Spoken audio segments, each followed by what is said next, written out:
6. So I sent an announcement about that. It's going to be due tomorrow on Saturday. If you didn't have access to the animation link, now you should have access to it. And then you need to submit your animation. We'll open a Gradescope slot for that. Any questions about this? Okay. So, and we're also working on grading your midterm. Hopefully we'll have it done by next lecture. Okay. So previously we were talking about how to calculate the angular momentum of a rigid body. Remember we had the table, one particle, systems of particles, and system of particles, and then rigid body. And we defined what a mass for a particle versus a system versus a rigid body is, linear momentum, and then we got to angular momentum. Angular momentum about the center of mass C of the rigid body. We did the whole calculation and we obtained that the angular momentum of the rigid body about the center of mass C, we can write it as the inertia tensor IC about the center of mass of the rigid body times omega, the angular velocity of the rigid body. And then this IC contains a bunch of integrals. This is its matrix representation. What are x, y, and z? X, y, and z are the components of the position vector r from the center of mass to dm, or differential mass.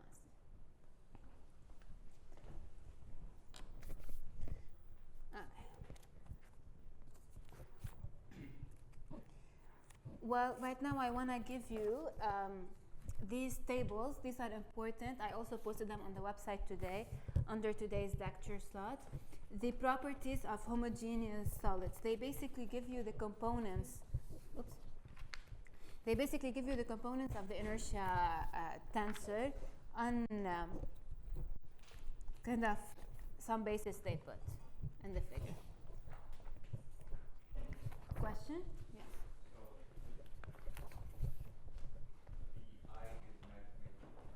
I is what? The I is a tensor and has a matrix representation. So, yeah, it's a tensor times a vector. And what is a tensor times a vector? What's the result of that? A vector, right. So the angular momentum is a vector. Okay, so you see in this table how they give us Ixx, for example, Izz. When they do not give you the value, then this means that it's usually 0.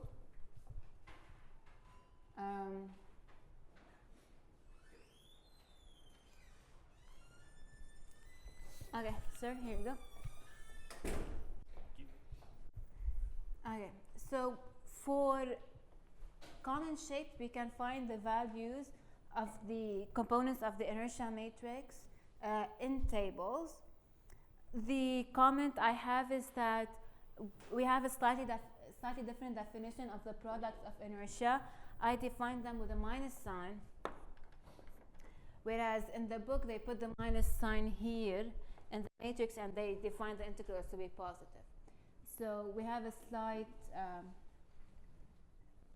difference in notation between O'Reilly and Merriam-Craig. Anyways, for all these shapes, the products of inertias are 0, but that's not going to be the case for all the shapes we see. Okay, so then let's verify these equations for one of the shapes. I think the easiest one is a rectangular parallelepiped, the last one on the first page. Let's verify Ixx, Iyy, and Izz. In the lecture notes, in the lecture videos, actually I have the example for a circular cylinder. So in the video lectures on YouTube, posted or linked in the website, you can see the same derivations we're going to do right now, but for a circular cylinder. So we're going to do this just to see that this actually works, that we get the same values as the tables. But usually when you're solving problems, you will not integrate, you will use the tables. Okay? So let me draw this rectangular parallelepiped. Okay. So this is my shape.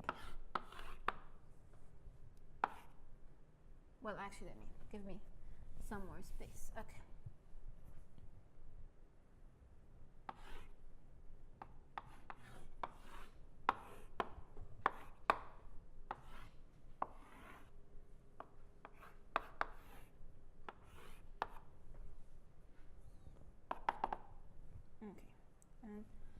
the center of mass G. They call it G, I'll call it C. This is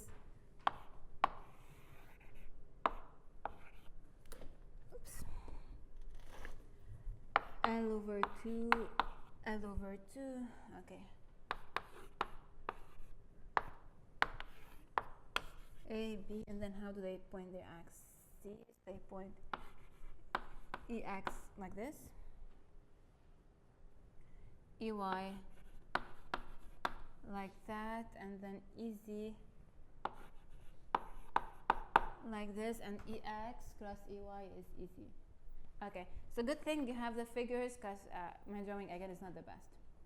So we want to calculate IXX, for example, above the center of mass. So how do I know that it's above the center of mass? It's because the axes are passing by G.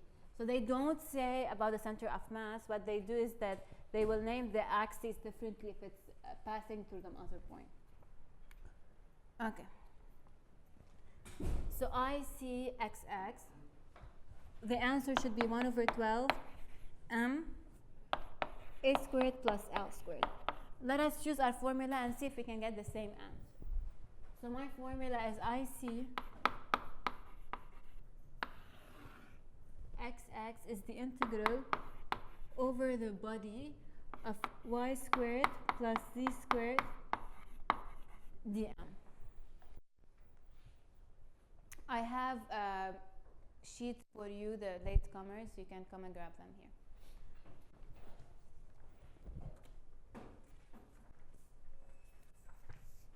Okay. So then, if I want to write this as a triple integral, let us see how much of your calculus you remember. Did you take kind of multivariable calculus, volume integrals? You should have, you should have. Okay, so dm, I will write it as rho dA, dV. Basically, that mass is density times volume, okay? Differential mass is density times dV. We're going to assume that rho is constant, meaning that the body is homogeneous. Rho density, it's constant because the body is homogeneous.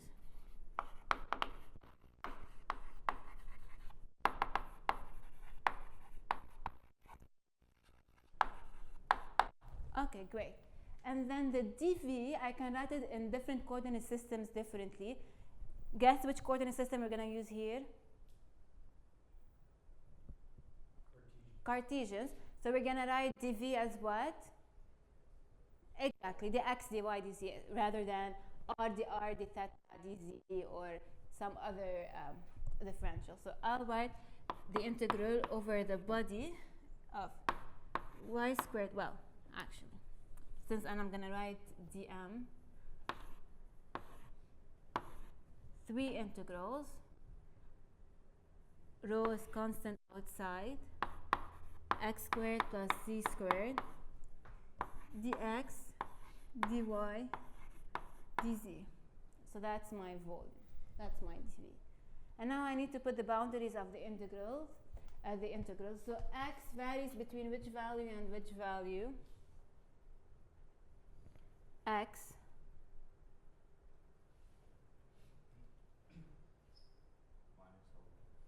minus b over 2 to right. Okay, take a minute, complete the rest of the two boundaries,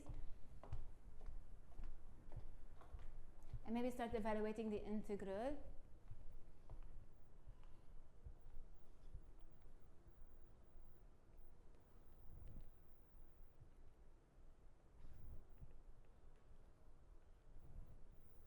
Oh, I did a typo. That should be y squared.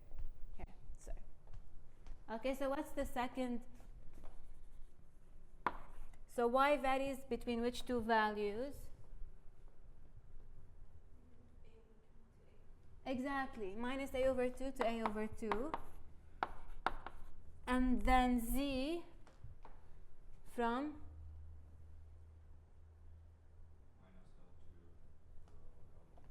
Perfecto, great job. Minus L over 2 to L over 2. Okay, now I can integrate, starting with dx, I'll say that that's rho integral minus a over 2 minus L over 2 L over 2. If I integrate and evaluate, then I'll get y squared plus z squared times b dy dz. Okay, I'll continue over here. Sir, that's for you. Don't be late anymore. Okay. Then I'm going to integrate with respect to y. I have the rho b outside minus L over 2, L over 2. The integral of y squared dy is what? Y squared dy? Y cubed over 3. And then z squared dy? Z squared y. I should have a punishment for people who arrive late. What do you guys think? What should we have the latecomers do? dz. And I need to evaluate between minus a over 2 and a over 2. So that's going to be rho b integral minus L over 2, L over 2. Well, 1 over 3 y a cubed over 8 minus a cubed over 8. That's going to be a cube over 4 plus z squared a.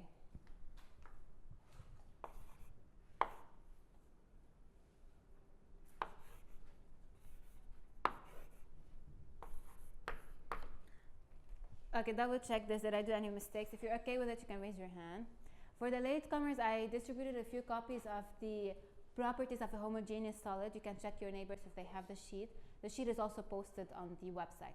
So that's important. You're going to need it, so have it with you every time from now until the end of the semester. Okay. And then double check these calculations. Let me know if I did any mistakes, please.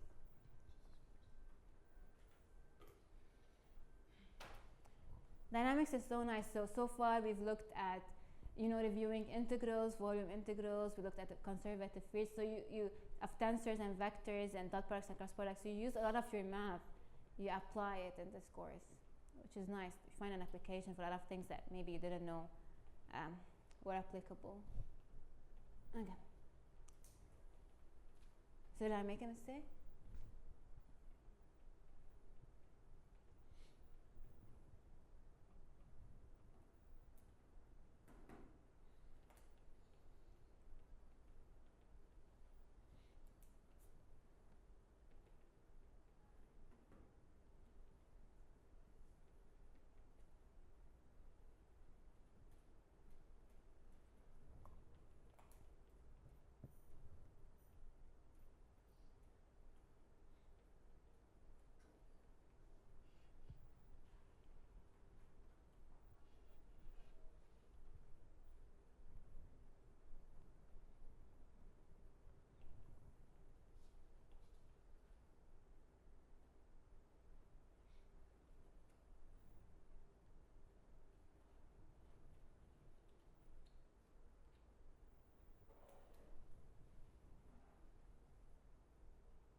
So in the back, what is it? Does it match up?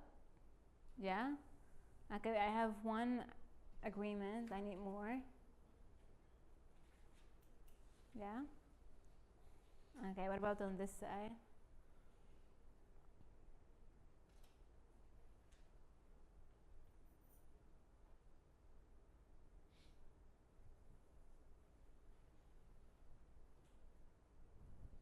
Okay, then I'll do my last integral, rho b.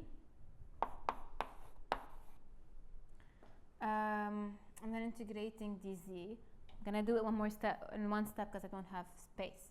I'll get 1 over 12 a cubed z plus 1 over 12 z cubed a. And is it up? Yeah, put L.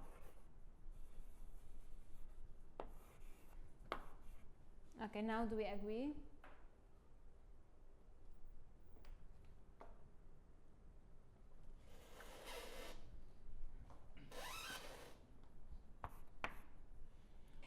If I take the factor rho b times a times l, rho b a l times 1 over 12 l squared plus a squared. What is rho b a l or rho a b l equal to? Rho times v, the volume of the parallel. The whole thing is mass, right? So then what do we get? 1 over 12 ms squared plus a squared, which is the value you have in the table. So the table checks out. That's nice. You see the value in the table? Yeah, it matches up. That's great. So you can actually check these values using these integrals for all the shapes in the table. I have a video lecture that does that for the circular cylinder, so watch that. And then you also have the first problem in set 18 that does that for kind of a parabolic shape. Okay? Okay, now I want you to look at set 18. If you don't have the set, you can come and pick yours from here. So I have a few copies of set 18 and set 19. So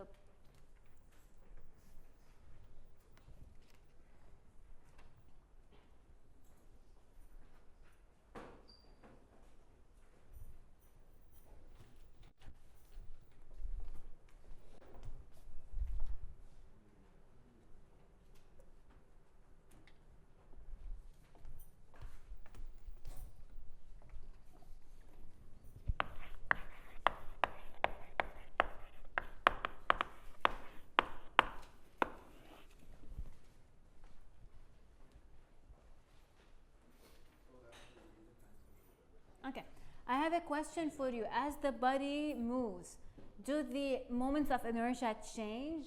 So these IXX, IXY, IXZ. By the way, one thing, we call these the IXX, IYY, ITZ, we call these the moments of inertia.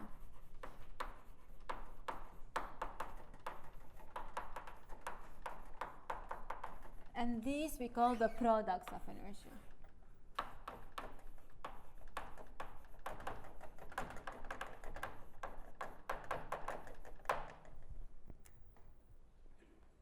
Do you recall studying eigenvalues and eigenvectors? Yeah? So if Ex, Ey, Ez were eigenvectors of this matrix, what would the products of inertia be?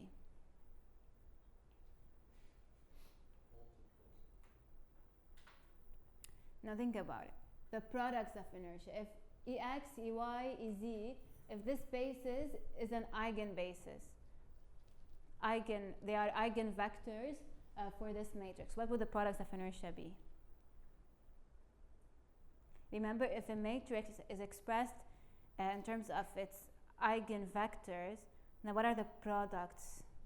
0. Yes, they're going to be 0. Correct. So that's why in these problems, the Ex and Ey, in the tables you have Ex and Ey and Ez are aligned so nicely so that the products of inertia are 0. But if we were to rotate them, then the products of inertia would not be 0. Okay. So that's one observation about the products.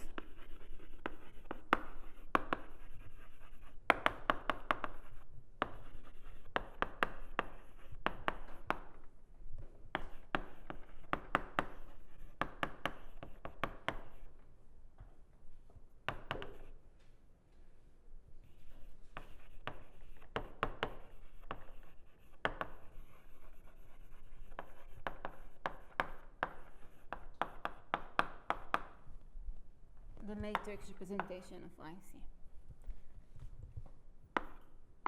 Okay, so second observation, will the moments of inertia and the products of inertia, will the components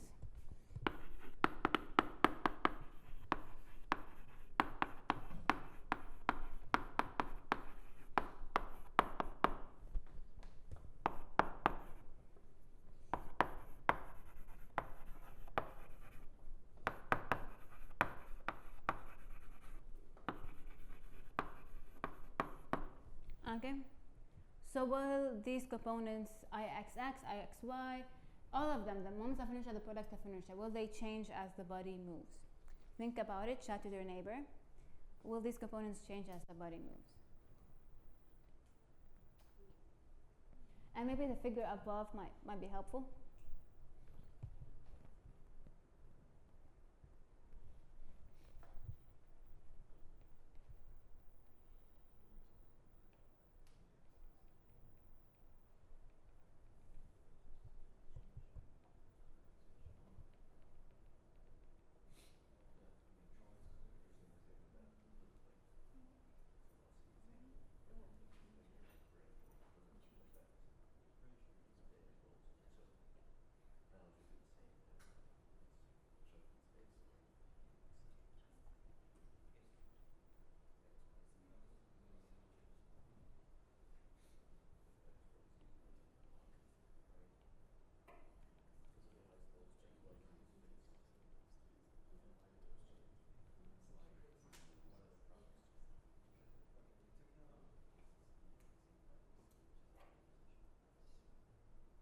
I'm hearing some excellent chatter. So raise your hand if you think that they're fixed. Okay, what about raise your hand if you think that they're moving or changing these components? Well, fixed. Okay, changing. Undecided. Okay. Why are they fixed? They are fixed. That's correct. And I heard some good chatter about that. Why are they fixed? Okay, any ideas?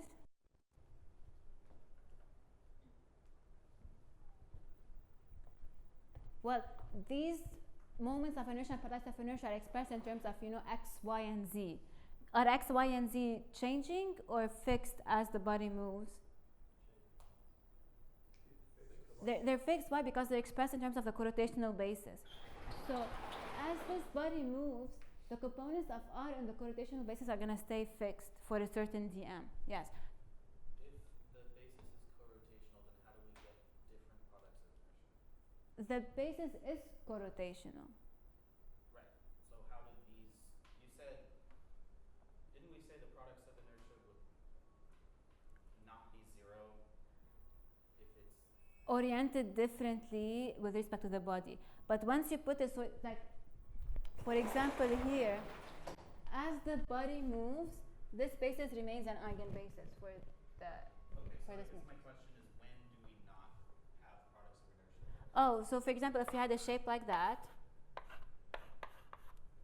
and then you would orient your basis like randomly, not among the. But don't you have to keep the basis co-rotational? Right. So I choose a co-rotational basis, but I don't choose it wisely. I choose like a random basis to be my co-rotational basis. Yeah. No, that's a great question. But the idea that the moments of inertia, they measure the mass distribution of the body. Okay? So basically, this is measuring the distance of dm from the center of mass C, the different components of the distance of the differential mass from the center of mass C. And for a certain rotational basis that is fixed to the body, the mass distribution with respect to the rotational basis is fixed. Okay, so x, y, and z, the mass distribution for all the dm's for a certain rotational basis is fixed. So that's why these components, they remain constant.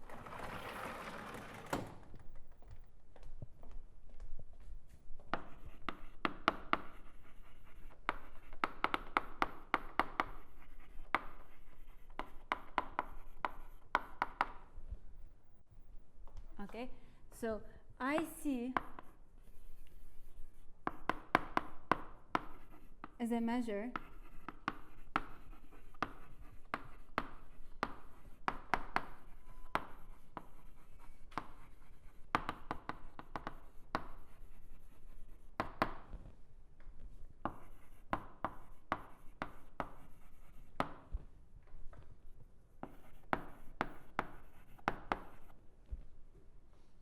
okay.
So the components of I are constant.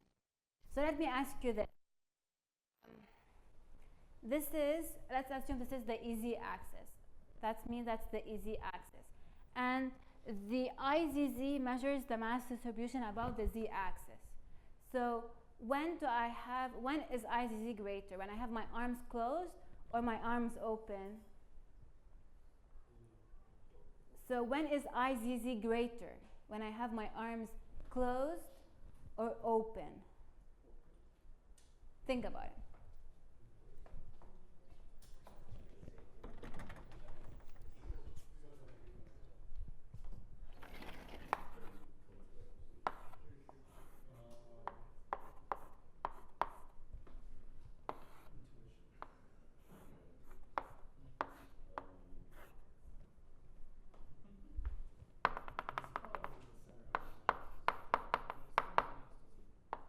Well, it's the easy axis passing by the center of mass that's somewhere here. Okay? So both bodies, they still have the same mass m.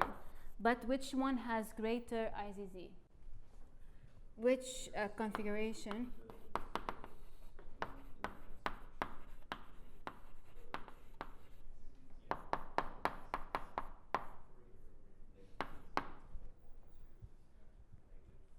Let's call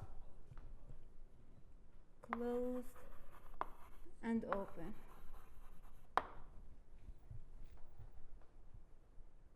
Okay, let's raise our hands for closed. What about open? Yeah, I think most of you got it. So the mass distribution is greater. So we have the same mass for both, but for this configuration, the same dm is located at a farther distance. So it's farther distance from the z-axis. So it's x squared plus y squared value. This value is greater. So the mass is more distributed, IZZ is greater. So your IZZ, the mass distribution, the inertia measures your resistance to rotation. Kind of like if mass measures your resistance, mass is inertia, it measures your resistance to translation. So if there is a bigger body here, if this were heavier, it will be more difficult to push, to initiate translation.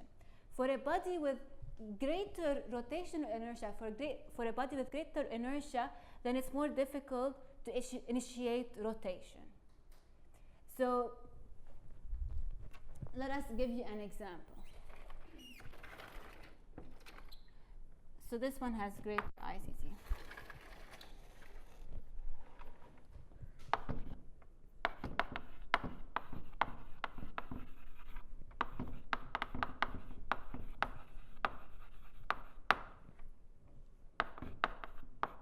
Kind of IC, or for each component on its own, it is more difficult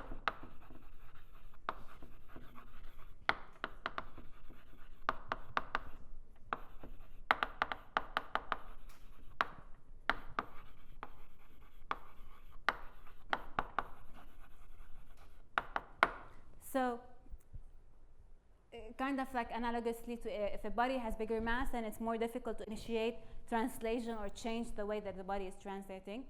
For a body with greater rotational inertia, then it's more difficult for it to rotate. So that's why if you were walking on a very narrow path, would it be easier to walk like this? If I'm walking like on a very narrow beam, would it be easier to walk like this, or would it be easier to walk like that? The second one. Why? It's harder to rotate when you distribute your inertia. That's why the tightrope walkers, they walk with the big beam. Why are they doing that? Yeah, they're increasing their mass distribution, they're increasing their inertia, so that it's harder for them to rotate and fall off the rope. So I'm talking about the people who walk on a rope from one building to the next, or in the circus or whatever. Okay? I'll bring a small demo next time about like a sphere, a Hoberman sphere, that same sphere shrinks and compresses, expands and compresses, and we will see that well, we will see the demo next time. Okay, but do we get an idea of what inertia is? That's awesome. Okay, the other thing is, look at the problem set 18. That's what got this discussion started. Problem 4.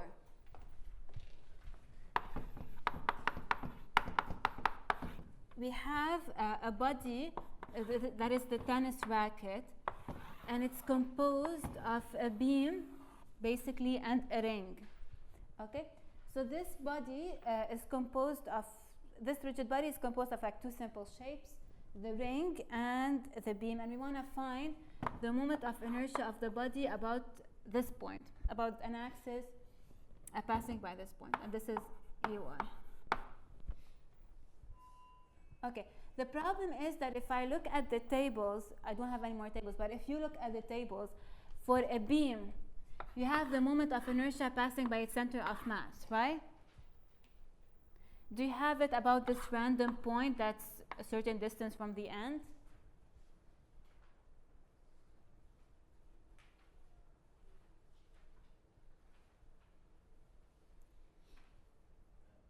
No, you don't. So what are we going to have to do? Are we going to have to calculate kind of the integrals again to find the moment of inertia about this point? No. There's something called a parallel axis theorem that says that if I know the moment of inertia about the center of mass, then I can find it about some other point. We will not do the derivation right now because we do not have time. I will post it, so please look at it. It's a very interesting derivation of the parallel axis theorem. I'll post a derivation using tensors and a derivation without using tensors. Please look at it. But for now, let's just take the results, which are stated at the beginning of set, in the preamble of the set 18. So maybe let me write down what it says. I'll write that here. So I'll explain the parallel axis theorem and then I'll post the derivation.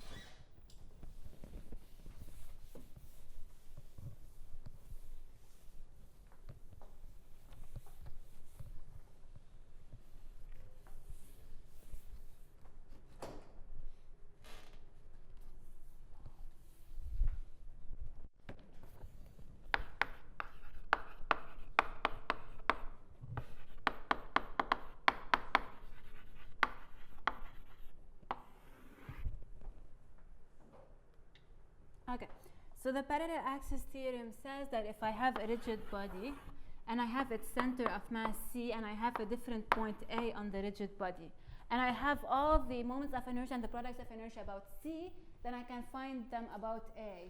So for example, IA XX would be equal to IC XX plus M AX squared plus AY squared. And for the product of inertia, I have IA xy is equal to IC xy minus M AX AY. What are AX and AY and AZ? They are the components of this vector, RA minus RC.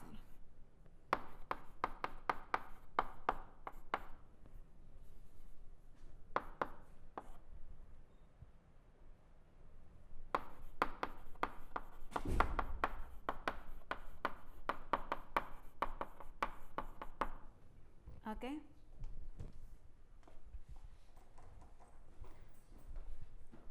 And I can continue these expressions for all the components of this matrix. For example, IA YY is equal to ICYY plus M A. Oh, that should be Z. Yeah, AY plus AZ. AX squared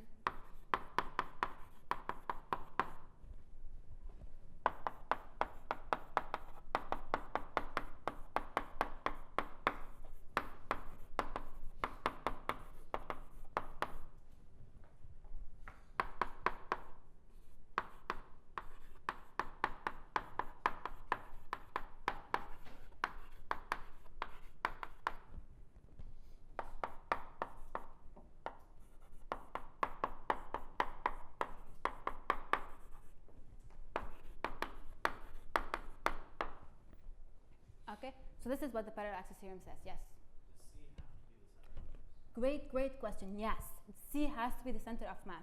So the parallel axis theorem is always applied between the center of mass and some other point, not between two random points of a rigid body. Great question. Thank you. C. Okay, so the parallel axis theorem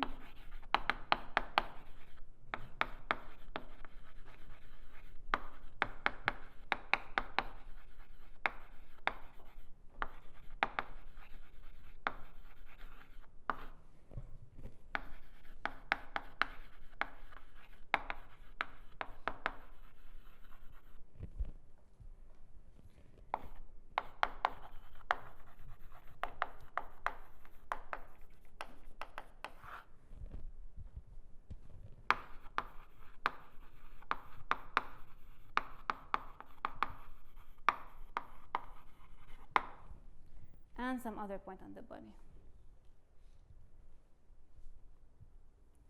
Other questions? Let's do an example right now, which is that problem. Oh, here's my sheet. Okay. Questions? Okay, set 18, problem 4. Let me erase this side of the board.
Okay.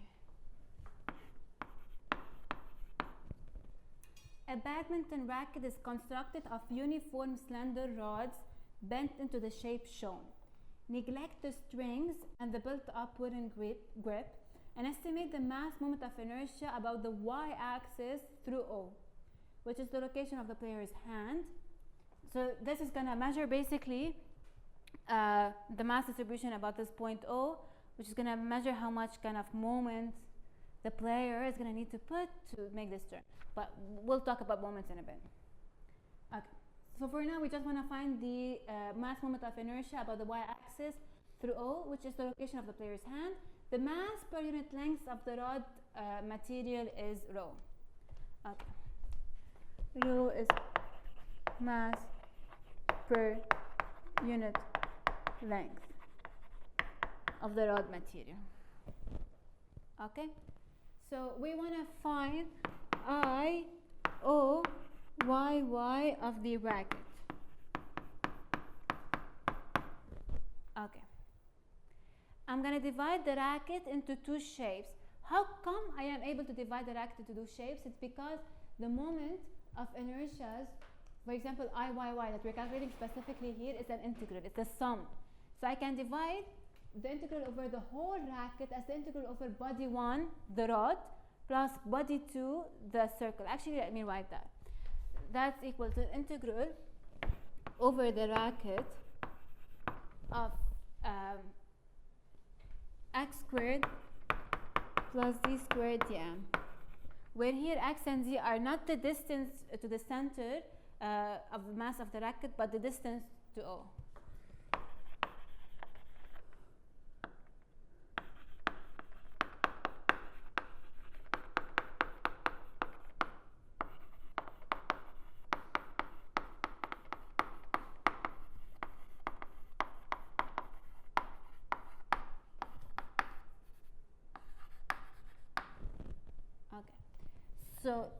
the IOYY bracket is this integral about the whole racket. I can divide the racket into two bodies, kind of like the integral I can over an interval I can divide into two integrals over kind of the same interval, split the interval into two. So I can divide that as the rod part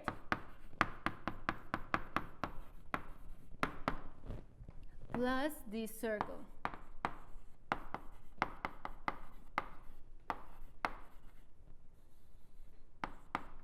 Okay, so that would basically be IOYY of the rod plus IOYY of the circle. Questions? Okay. Now these shapes, the simple shapes, can you find in the tables you have? Can you find a rod? Yes, and can you find a circle? Not a quarter circle.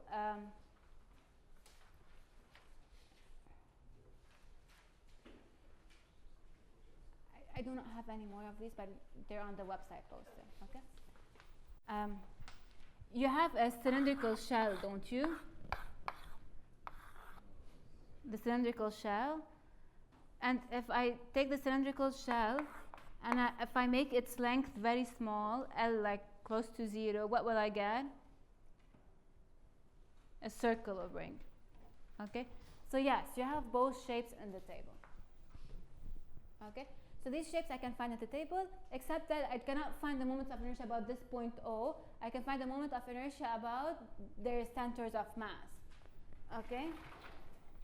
So now I'm going to have to say that IO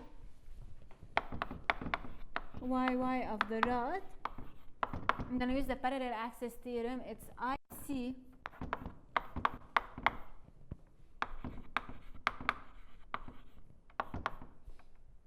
plus M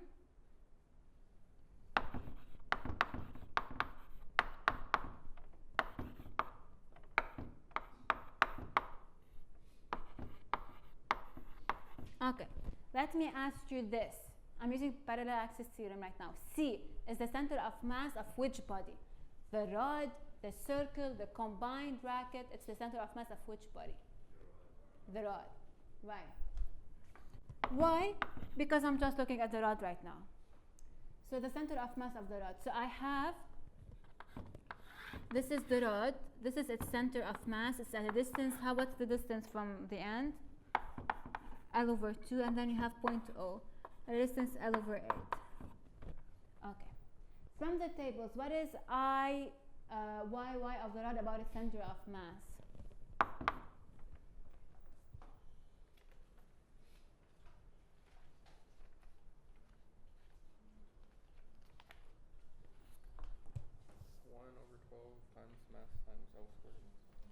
So I get 1 over 12 times the mass of the rod times the length of the rod squared. Is that correct? Raise your hand if you agree with this reading from the table. Okay, I have few questions. Any questions? That's important. It's very important if you have questions. Questions?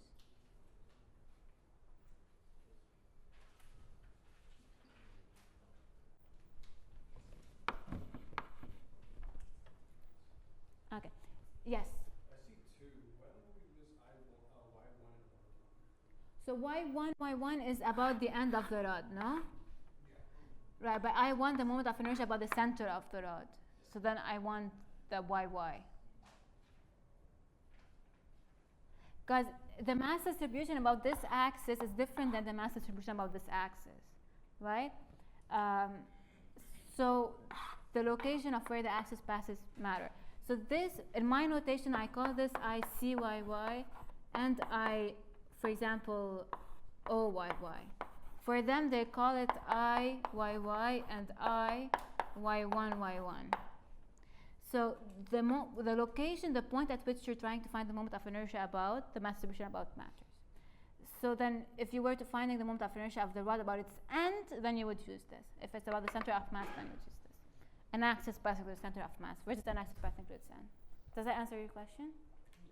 Okay, great. Okay, another thing we have to be very careful about is that the mass is the mass of the rod, right? Not the mass of the whole body, because again, we're looking on the rod at its own. C is the center of mass of the rod, M is the mass of the rod, L is the length of the rod. Okay, plus the mass of the rod again times AX squared plus AZ squared. What are AX and AZ? They are the components of the position vector of O with respect to the center of mass, and so that's just along,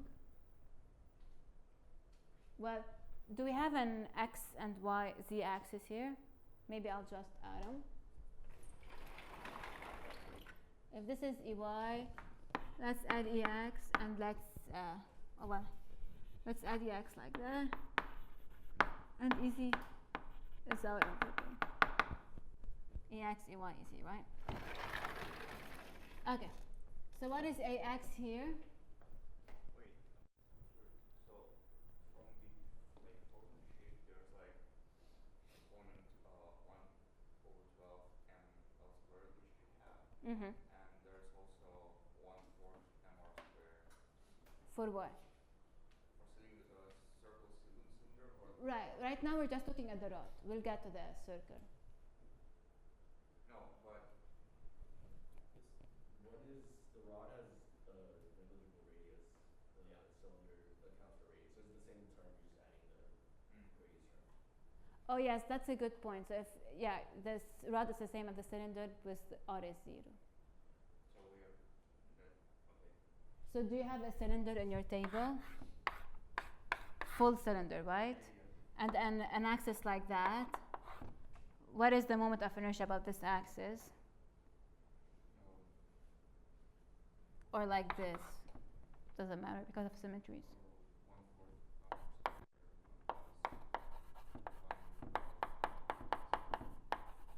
Perfecto. Then because this is a rod, negligible radius, this goes away and you get the M1 over 12. So the results agree. Okay. Other questions? My question for you is, what were AX of the rod and AZ of the rod? So the components of this vector along EX is what? The component of this vector along EX is what? 3 over, which is L over 2 minus L over 8. So that's L over 2 minus L over 8, which is over 8, 8. So 3 over 4. No. Wait. So that's over 8. Then I'll be 4. So 3 eighths. Yeah. Right? And then what is AZ? I think it's 0. Okay. So I'll get plus M rod 3L over 8 squared. And I think we can also express the mass of the rod in terms of the density and the length of the rod. So the mass of the rod is just rho times L, because rho is the mass per unit length and L is the length of the rod.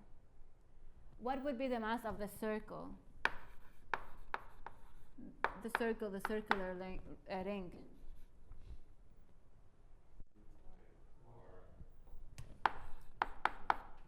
Two pi r, so r, the radius here is r over 4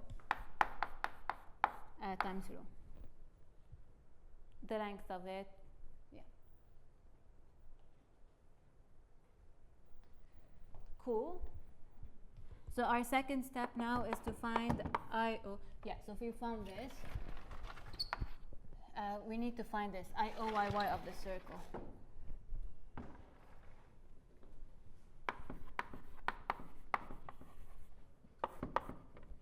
Okay, so that's IC of the circle, YY circle, plus M circle, AX squared circle, plus AZ squared circle. Cool. And this is our circle, and this is our point O. It's at a distance of well, the whole thing is L. This part is L over 8, and then we have L over 4, L over 4. And this is the center of this circle. Okay, so what is this term? EY is up here. What is IYY circle about its own center of mass? You can find this from the table. Again, if you cannot find a circle in the table, you can compress the circular cylindrical shell. Setting its length as 0, you get a circle. So what is the IYY of the circle about its center of mass? Mm-hmm. 1/2 mr squared.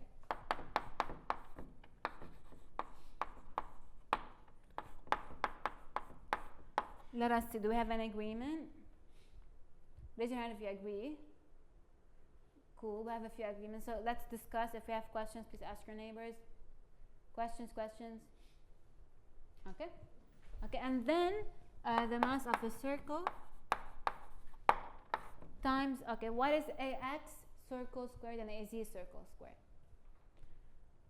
Chat with your neighbor. I need an answer in 2 minutes. What are AX and AZ for the circle?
Okay, answers. What is AZ?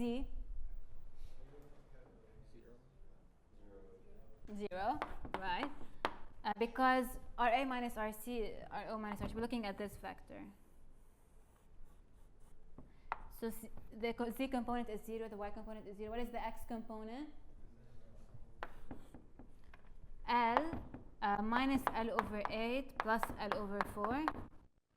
Yeah? Yeah, that's it. Okay, and we have to square. Okay, great. So we have everything. If you plug in all this information with the masses in terms of rho and L and add and simplify, you should be able to get the final answer that is given right there.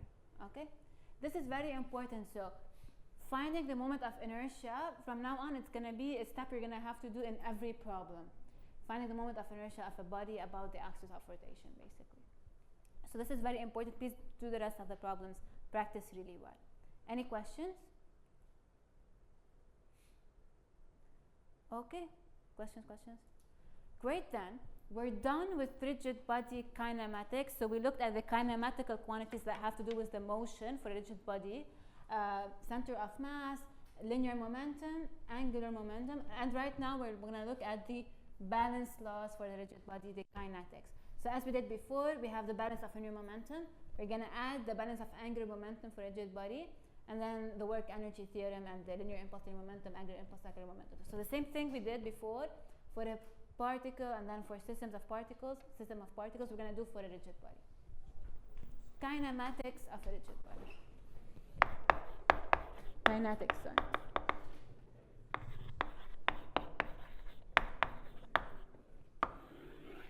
Okay, so for rigid bodies, we have the two balance laws, balance of linear momentum and balance of angular momentum. Let's start with the balance of linear momentum. It's just as F is equal to ma, but the acceleration of which point, different points on the rigid body have different accelerations. So when we're doing the balance of linear momentum for a rigid body, can anyone guess what the law is going to say? That's the acceleration of which point? Center of mass, exactly. So here, F is the sum of the external force acting on the rigid body. We have our rigid body.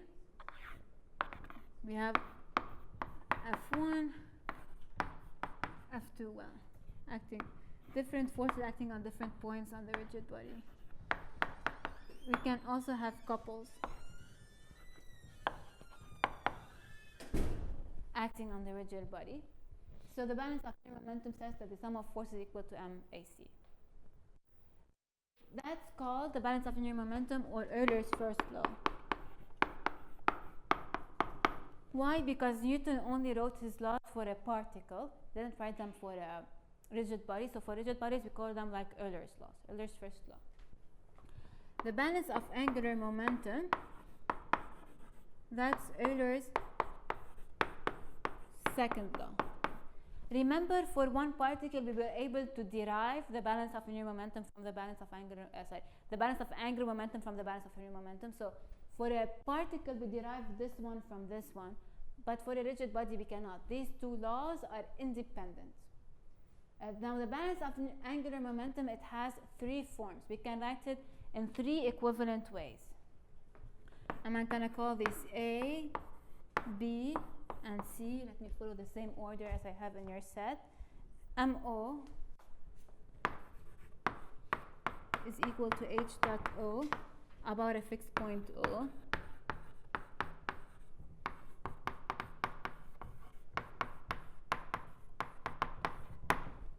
MC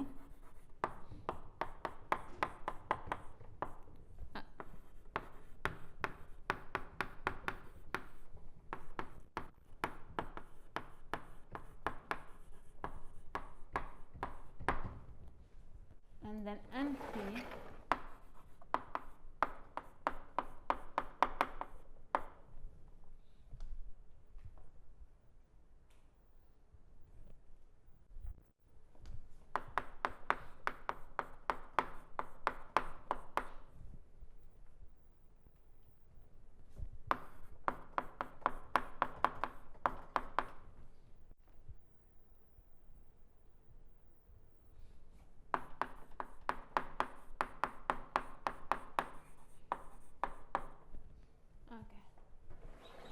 and these three forms, they are equivalent.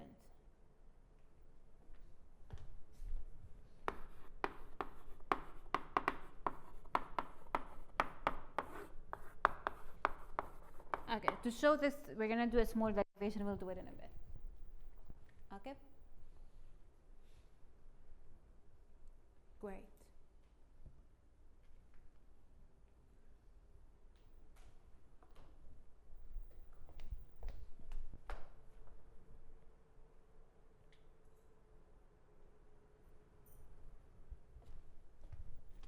Okay, awesome. So, yes. I'm just going to say it's that last form for either two is sort of analogous to parallel axis. Um, Derived the same or no? no, not quite. We will do this derivation. We'll do it right now. And then I'll post the parallel axis theorem. You can look. Not quite the same. But actually, they are related. They are. Makes sense. Yeah, yeah. They are related. Maybe I'll try to focus on the link when I write the derivation. You're right. I was actually thinking that this morning when I was writing. Okay.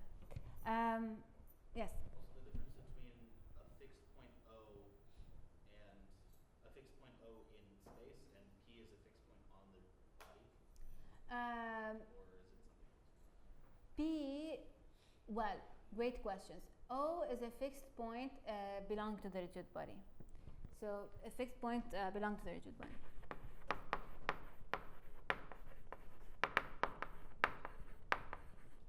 So this would apply if a body is in fixed point rotation. So somehow the body is rotating about a fixed point O. Okay? Whereas point P can be any random point. P is any material point on the rigid body.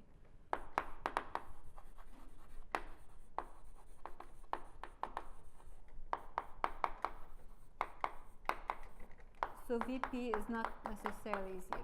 Whereas here Vo is equal to 0.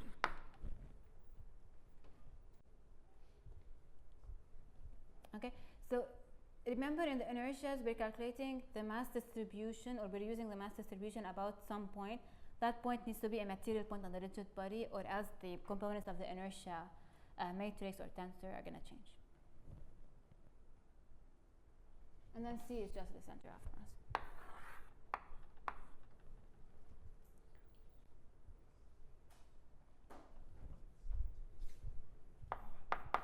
Okay.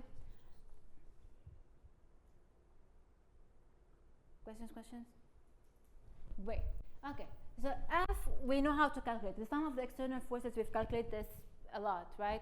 Normal force plus weight plus whatever external force are acting on rigid body, we've done that. The mass of the rigid body we can given, or we can calculate the integral of over the body of dm. AC, the acceleration of the center of mass, we have a formula for this, we can apply. Cool. Now for these equations, we have to figure out how to calculate the sum of moments, and then how to calculate the, well, we calculated the angular momentum. So far we've done HC. We want to calculate HO and HP. We use the parallel axis theorem, kind of. But what I want to say is that right now we're going to focus on this part of the equation, how to calculate the sum of moments. And then next week on Tuesday, we're going to focus on this part of this equation, how to calculate the angular momentum and its rate of change. Okay? So today focusing on this part, the moments. Next week focusing on calculating all of these. Yeah. Okay? Awesome. Let's start with this part. If I have a rigid body like that, how can I calculate the sum of moments about its center of mass? I have a rigid body, it has a mass center, a bunch of forces are acting on it, a bunch of moments, couples are acting on it. How do I calculate the sum of moments about a rigid body's center of mass? You've done this in statics, haven't you? Well, yes or no, have you done this? Did you do this in statics?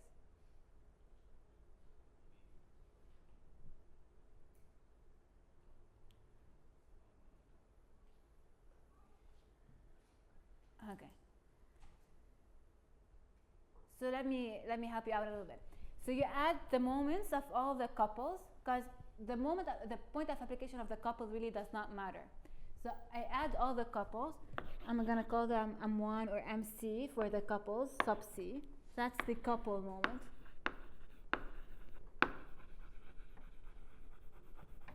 So those are the pure moments effects, pure moments, plus the moments of all the forces about point C.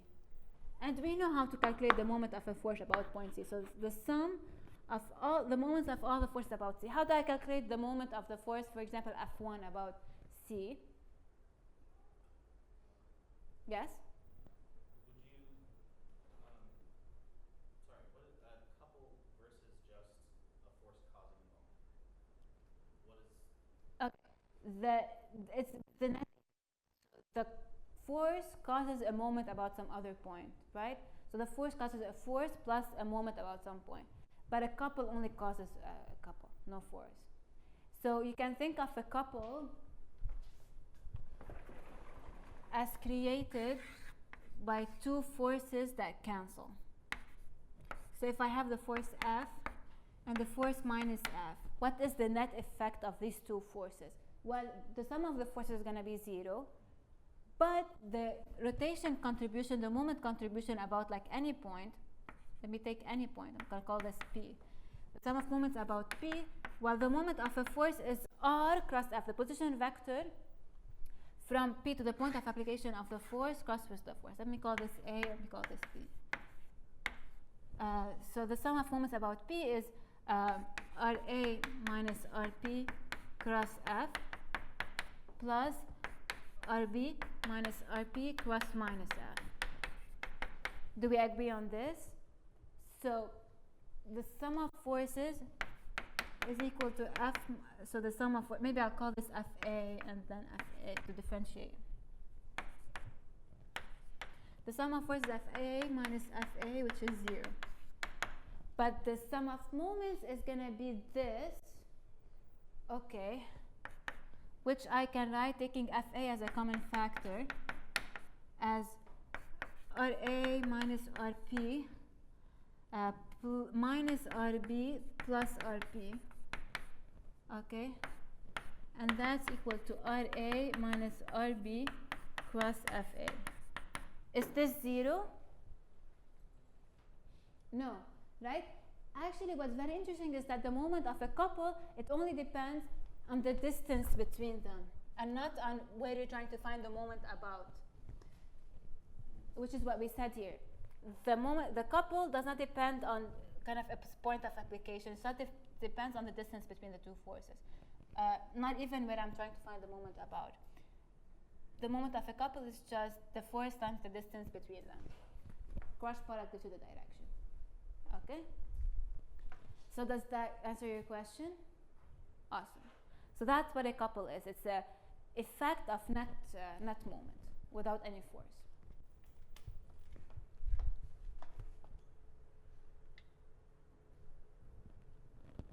Oops, I'm out of battery.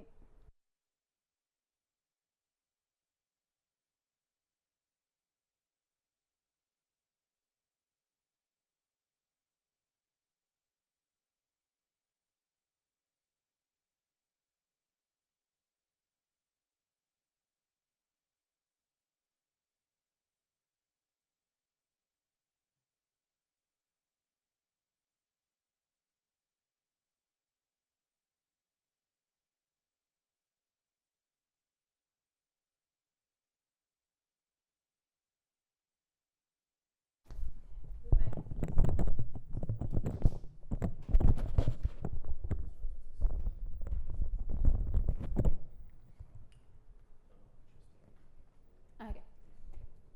Questions? So if I want to find the moment of a force, the sum of moments about point C, that's the moment of the couples plus the moments of all the forces. The sum of Ri minus Rc plus Fr, where Ri is the point of application of the force Fr.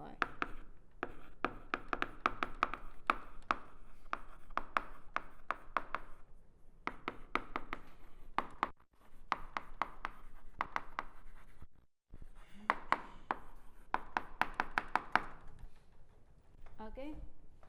Questions? So if I want to find the total moments about any point, I'll sum the couples plus the contribution of all the forces, the moments of all the forces. Now let's look at the same body. If I want to find the moments about the center of mass, I added the couples plus the sum of Ri minus Rc plus Fi. If I want to find the moments about any point P, the sum of moments about any point P, what would I do?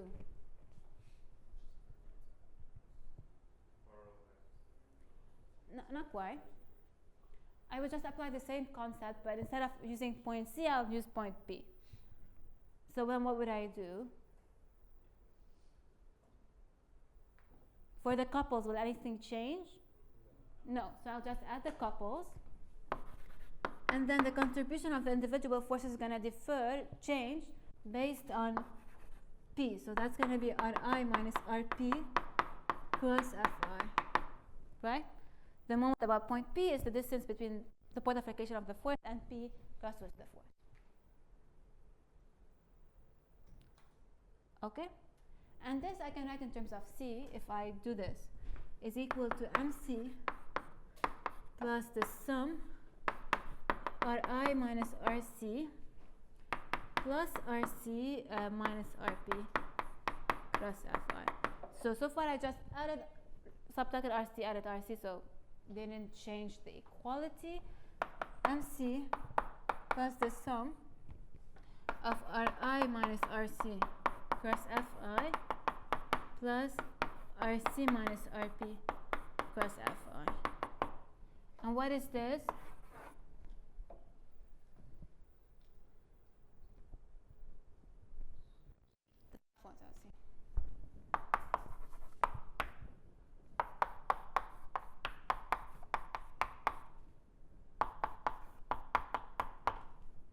Okay. So we talked about how do we calculate this side of the equation, MO, MC, and P. If you want to find MO, you would just replace P by O, right? What I want to do next is, and I want to establish that these relationships or these equations are equivalent.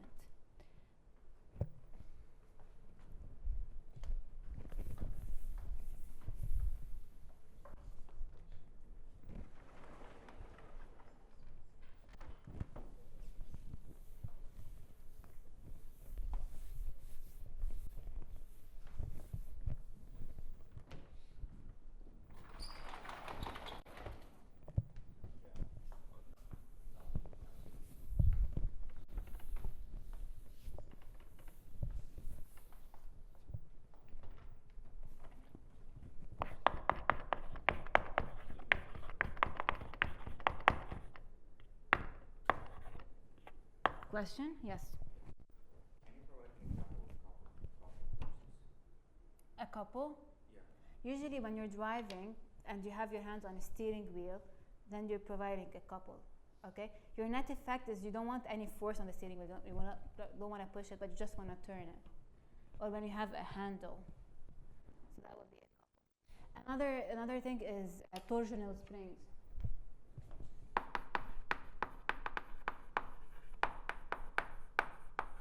Maybe you can Google them real quick, looking like that. And these springs, their net effect is also a couple. So they don't want to move anything, their effect is rotation. So you compress the spring and it gives you a moment.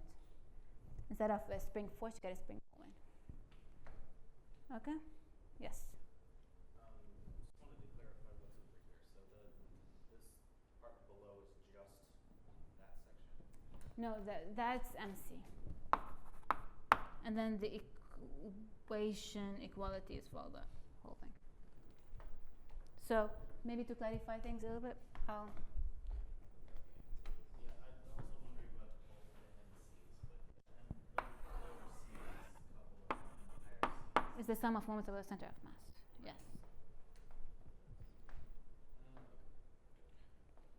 Awesome. Other questions? Okay. So going back to our plan, we want to establish the equivalence between the balance of angular moments.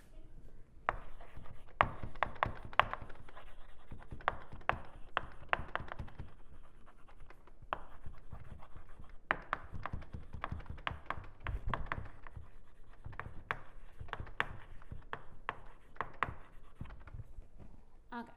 I'm going to start with MC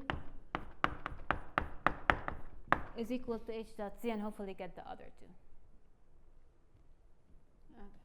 And I'm going to use this result here that if I have MC, I can calculate MP. They're related. So MC is MP minus RC minus RP cross Fi. Okay? And then also last Tuesday we showed a relationship between HP and HC. So HP is HC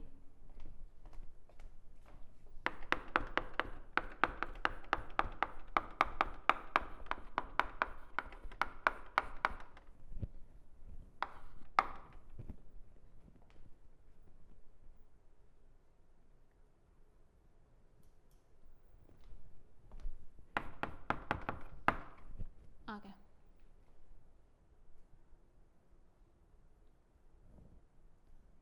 So from here, if I take this term to the other side, I'll get MP is H dot C plus RC minus RP, the sum. Wait, I forgot the sum here. Sum. Apologies, let's finish this. So I forgot to put the sum here, and I can say that that's MC plus the RC minus RP. I can take it outside the sum. Doesn't depend on I, plus the sum of Fi. And what's the sum of Fi? F, right?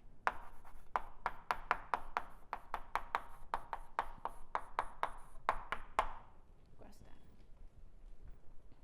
So here I'm gonna fix that, sorry. Apologies. So that's MC minus RC minus RP plus the F. H dot C. And if I take this term to the other side, I'll get MC is H dot C plus RC minus RP cross F, which is one of the results we're looking for. It's this term, right? One of the results we're looking for. Okay. For the other result, for this one, we need to express H dot C in terms of H dot P and so on. So I'll use this relationship and I'll calculate that H dot P is H dot C plus what? How do I take the derivative of this term? Help.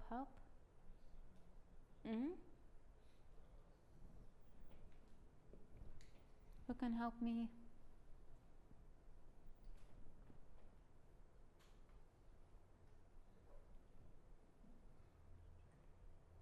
How do I take the derivative of this term?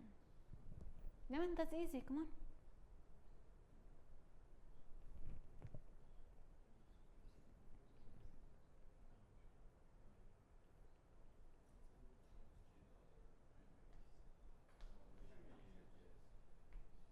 Yes.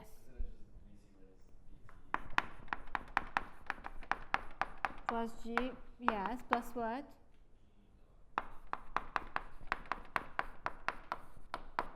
G dot, which is MAC, basically. So great, what I'll do is I'll replace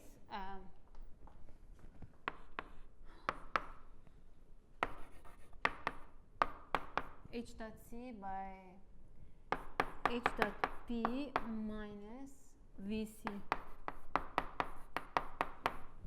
cross G minus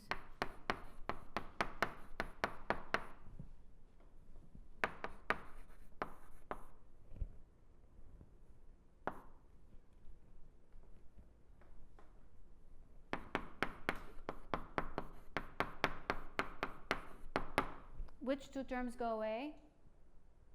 Cancel out?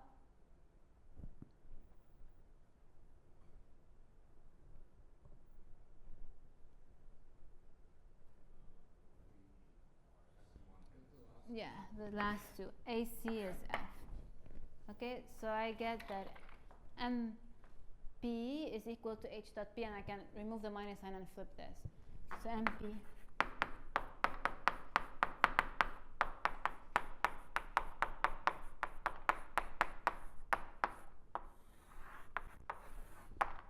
Okay.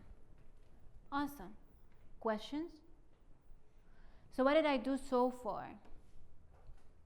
I started with MC is equal to H dot C, and I started with form A of the balance of angular momentum, and I got the two form C's. If I want to calculate the balance of angular momentum about point O, what do? I fix point O.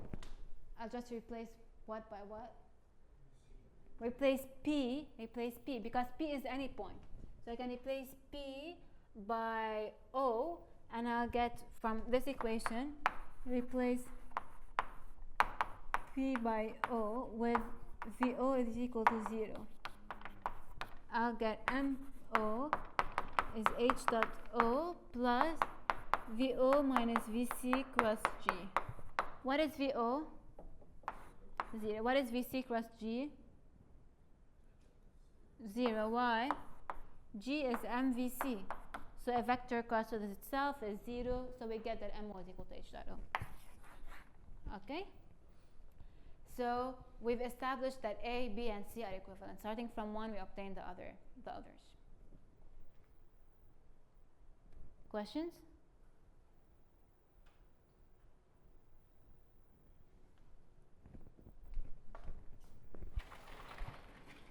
Okay, let's start with our first rigid body kinetics problems. Set 19. I have a few copies here if you need them. Okay, set 19. Let's look at the first problem. So in this set, we're looking at rigid body translation. So these rigid bodies are just translating. So what is the angular velocities for these rigid bodies? If they're just translating, what is omega? 0. Right. So set 19, rigid body translation. So omega is equal to 0. So when I calculate HC, which is IC omega, what is HC is gonna be equal? What is HC gonna be equal to? Yes. Why? Because omega is 0. Okay. So for these bodies, we do not have to worry about the H dot side of the equations. All we have to worry is about the sum of moments. For example, about the sum of moments about the center of mass, they need to sum to 0. Okay. And let's do problem 1.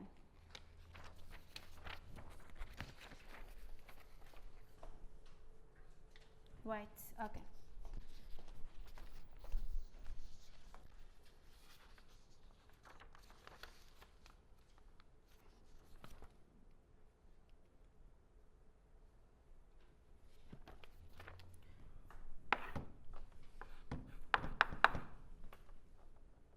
So we have a chair kind of situation.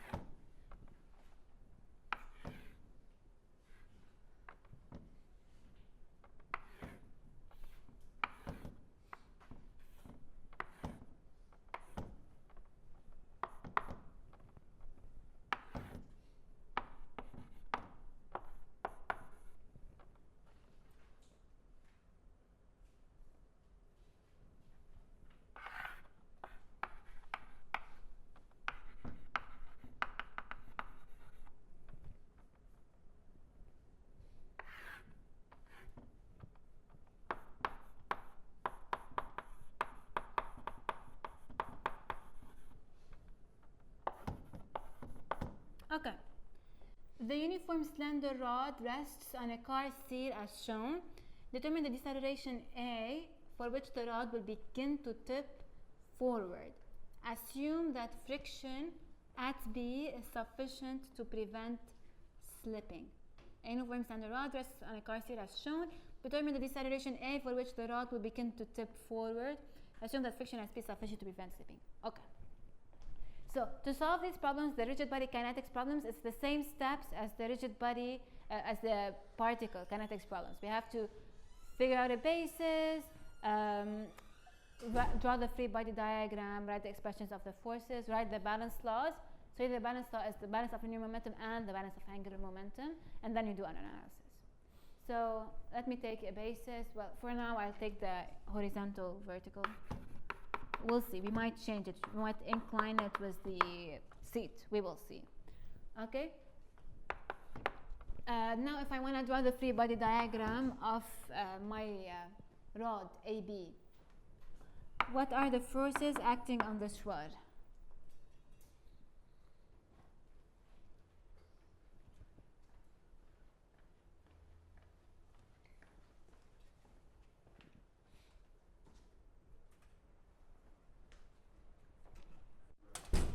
What is it? Weight force acting at the center of mass. Okay, so here it's very important. Okay, what I'll do is, like on Tuesday, I'll tell you why the weight force always acts about the center of mass, or maybe I'll post a video and let you know about it. In rigid bodies, when we draw the free body diagrams, it's very, very, very important to draw the point of application of the force carefully, to apply the force at its point of application, right? Because when we're calculating the moments, the point of application of the force matters. So it's very important for rigid bodies to draw the whole rigid body with the forces at their like precise point of application. So the weight is acting at the center of mass of the rod. I'm going to call that C. What other forces are acting on the rod? Yes? Exactly. Normal force at A is going to be normal to the seat, right? And at B. What else? They mentioned one other force. Friction force at B. Okay. You could also say that there's a friction force at A, except in this particular problem, we're looking at the instant where the rod is about to tip. What does that mean? If the rod is about to tip, then what does it mean for the contact at A? Exactly, it's about to lose contact at A. So the normal force at A is what? 0, and the friction force at A is what? 0. So when the rod is about to tip, which is when we're conducting our analysis, when the rod is about to tip, and A and FA are equal to 0. So the rod is losing contact at point A. Yes? I guess an important distinction to make is, does tip forward mean come off of its position at all, or is it past the vertical as it is tipping forward? No, that comes off, basically it's losing contact with the seat at point A. Yeah. Okay. Then what do we need to do? We need to solve for the acceleration of the car. So here, the acceleration of the car is going to cause the rod to tip forward. And because the rod is not rotating yet, it's about to rotate if you were to increase A, but it's not rotating yet. What's the acceleration of any point on the rod? No, the rod is in the car and the car is moving with an acceleration or deceleration A. So what's the acceleration of any point on the rod? Exactly the same as the car. Why? These bodies are just translating with like they're not moving with respect to each other. The rod is just translating, no rotation is happening. All the points, they have the same velocity and angular velocity. If you go back to our equations, AB for two material points on the same rigid body, AB minus AA is alpha cross RB minus RA plus omega cross omega cross RB minus RA, but omega and alpha are both 0. So AA and AB are equal for rigid body that's translating. So AC is equal to the minus A EX, the deceleration of the truck.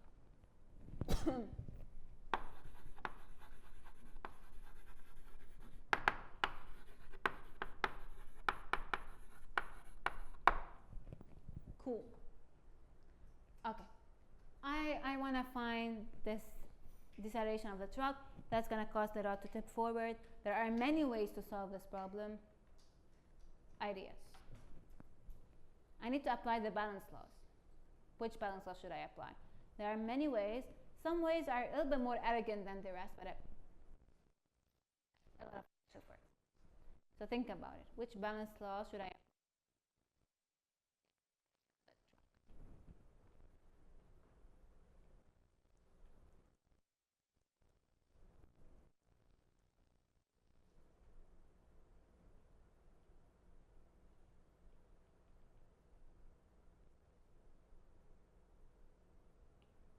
Yes.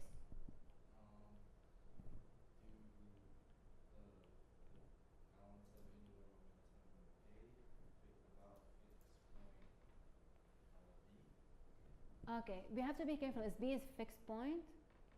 Is its velocity 0? No. So we cannot, we cannot apply form A of this equation. But we can apply the other two forms, right? We can apply the balance of angular momentum about the center of mass, right?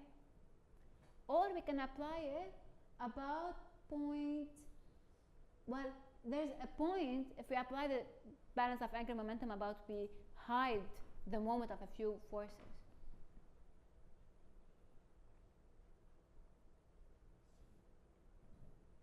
See, that would be the center of mass. We would hide the moment of the weight. The moment of the weight would be 0.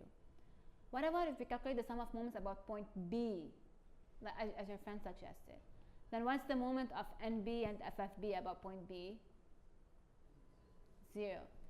So that's interesting. Let us see if we can get something out of that.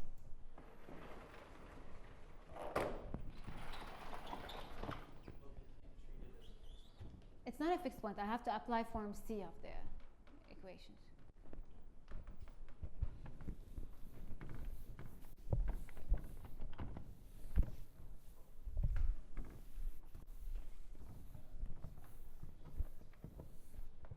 Okay, so I will say that MB is equal to H dot B plus RC, sorry, H dot C. I'll use the second form because I already know that H dot C is 0. H dot C plus RC minus RB cross M AC. Deal? Yes.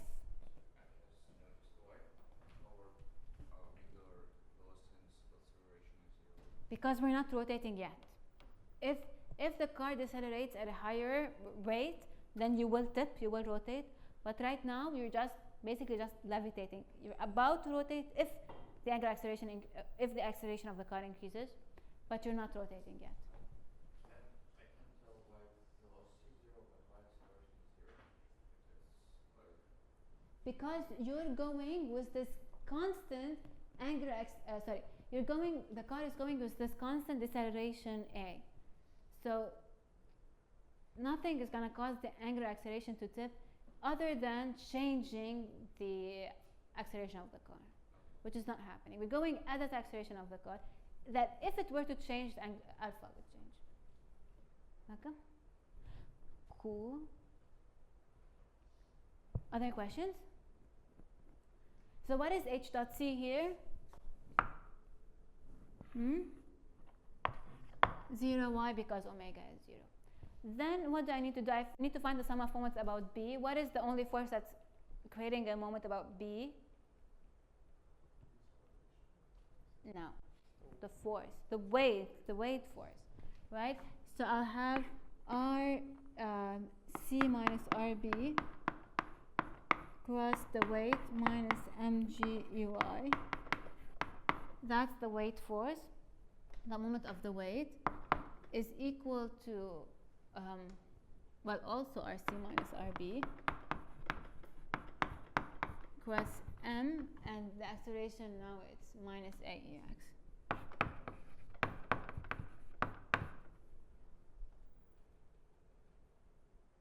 Okay, so I need to figure out what this RC minus RB is.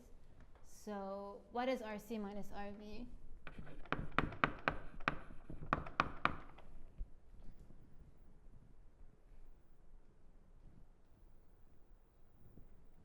So I have this rod, C, A, B. This angle is 30 degrees. This is RC minus RB. So what is RC minus RB in terms of our EX and EY, horizontal and vertical?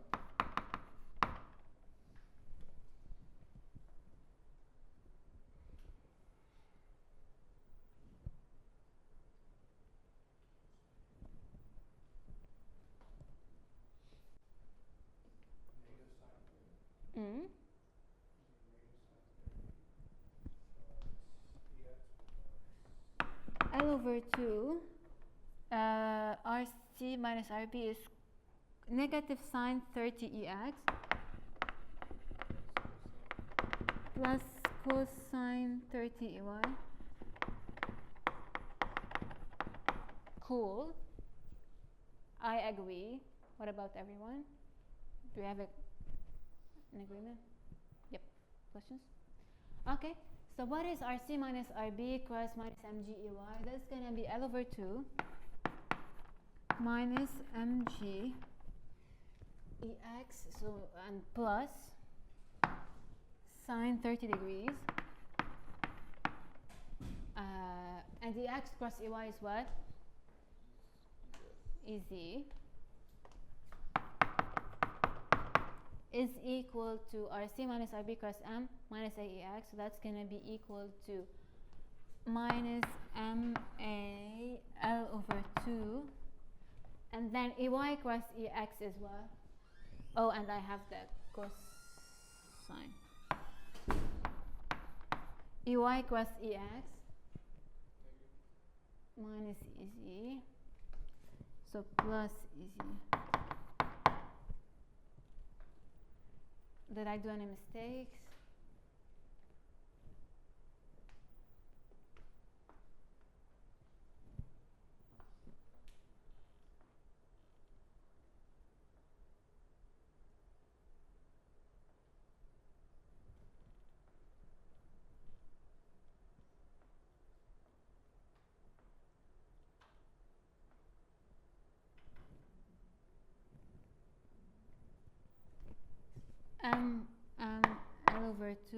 L over 2 dotted with EZ.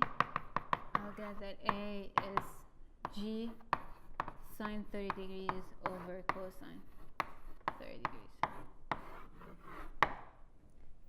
This turned out to be quite simple, I think. Any questions? Okay. We have 10 more minutes. We're going to do a quick quiz, which is you want to find the same answer, but what you're going to do is you're going to use the balance of linear momentum plus the balance of angular momentum about the center of mass. Try to do that. Let's see if we can do this in 10 minutes. So you want to find the same answer, but instead of using the sum of moments about point B, use the sum of moments about the center of mass. Okay? And remember, NB and the friction force along B are inclined perpendicular to the seat and along the seat. And this is pair work. You submit one paper per pair. The same problem, but you're applying the balance of linear momentum and the balance of angular momentum about point C. So different form of the balance law. You should get the same answer.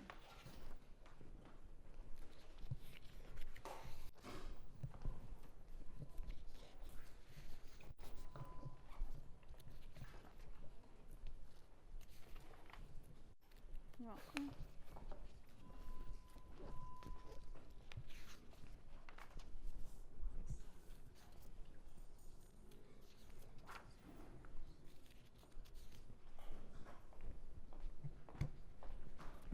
If you want to come closer to work with your friends, form a pair, you can form a pair.